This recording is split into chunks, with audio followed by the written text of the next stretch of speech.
Hai semuanya, selamat datang di Eksposisi Injil Markus bersama saya William Makelap. Di episode kali ini kita akan masuk ke pembahasan pengantar Injil Markus. Nah, kalau kita membaca sejarah gereja mula-mula, ada fakta yang cukup mengejutkan. Dulu Injil Markus tidak terlalu populer. Nah, kalau kita lihat pada abad-abad awal, banyak bapak gereja dan jemaat itu lebih memilih menggali Injil Matius atau Injil Lukas. Nah, mereka menganggap Markus itu cuma ringkasan saja atau versi yang lebih pendek dan seolah-olah ini cuma iktisari dari Injil lain gitu.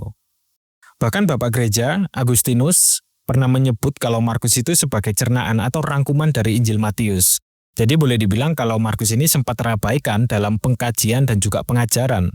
Belum lagi dalam tulisan-tulisan para apologet atau pembela iman di abad kedua. Mereka itu jarang sekali mengutip Injil Markus. Mereka lebih sering merujuk pada Injil-Injil yang lain. Nah, kalau zaman dulu Markus kurang diperhatikan, tapi ketika metode penafsiran Alkitab mulai berkembang, terutama pendekatan gramatikal historis, pandangan terhadap Markus itu berubah total ya. Para ahli sekarang percaya kalau Markus itu adalah Injil yang ditulis pertama kali. Artinya, Matius dan Lukas justru menggunakan garis besar Injil Markus sebagai acuan ketika mereka menulis kisah tentang Yesus.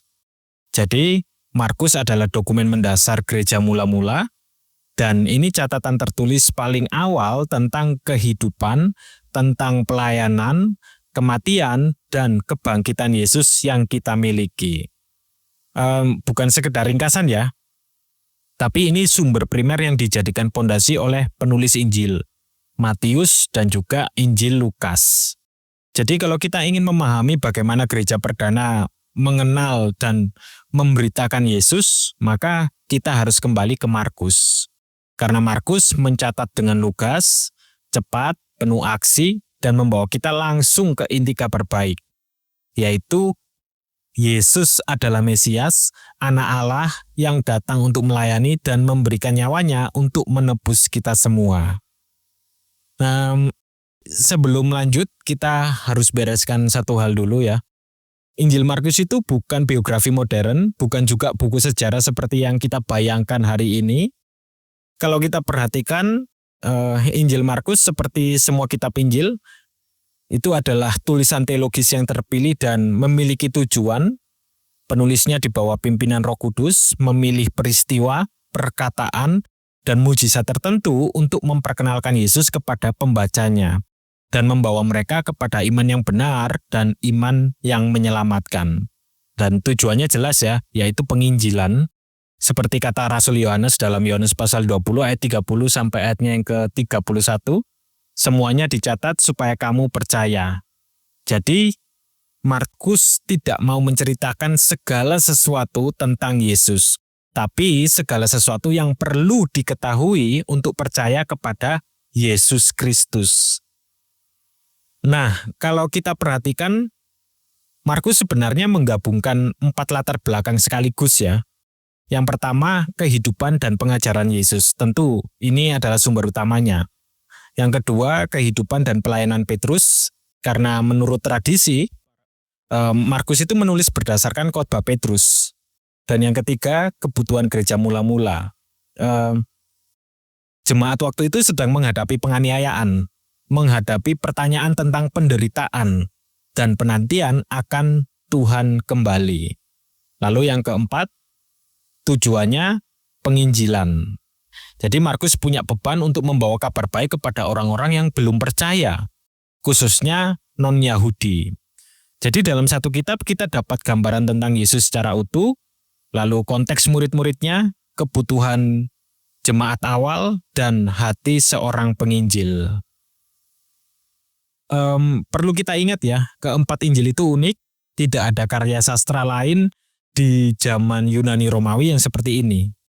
Dan para penulis Injil, kalau kita lihat Matius, Markus, Lukas, Yohanes, mereka masing-masing diberi kebebasan dan diberi hikmat oleh Roh Kudus untuk menyusun dan menyajikan kisah Yesus dengan gaya yang berbeda-beda. Nah, contoh gampangnya kalau kita lihat khotbah di bukit di dalam Matius pasal 5 dan 7, Itu panjang sekali, lengkap. Tapi di Lukas kita menemukan khotbah di dataran dan itu lebih pendek di pasal 6 ya itu ya. Nah, kenapa bisa berbeda? Ya karena Matius cenderung mengumpulkan pengajaran Yesus ke dalam satu khotbah besar, sementara Lukas menyebarkannya di berbagai bagian dalam Injilnya. Begitu juga dengan mujizat-mujizat. Matius mengelompokkannya dan Lukas menceritakannya secara bertahap. Dan ini menunjukkan kecakapan mereka sebagai penulis yang diilhami, yang menyusun ulang bahan-bahan yang ada untuk menekankan pesan-pesan teologis tertentu. Jadi, setiap kali kita baca suatu peristiwa di Markus, misalnya Yesus menyembuhkan orang atau mengajar di tepi danau, kita perlu bertanya, kenapa Markus menempatkan kisah ini di sini dan apa pesan yang mau dia sampaikan melalui penyusunan seperti ini? Lalu satu hal menarik lagi dari Markus yaitu bahasanya. Markus menulis dalam bahasa Yunani Koine, bahasa sehari-hari atau bahasa pasar di dunia Mediterania waktu itu ya. Tapi bahasa ibu Markus adalah bahasa Aram, sama seperti Yesus dan juga kebanyakan orang Yahudi di Palestina waktu itu. Karena itu, kalau kita baca bahasa asli Injil Markus, seringkali kita merasakan ada nuansa Ibrani atau nuansa bahasa Aram di dalam tulisannya. Dan ini membuat Injil Markus terasa dekat, terasa akrab, seperti cerita dari saksi mata. Jadi, mari kita baca Injil Markus dengan cara yang baru, sebagai kabar baik yang disusun untuk membawa kita kepada iman yang benar, yaitu iman kepada Yesus Kristus, Sang Pemberi hidup yang kekal.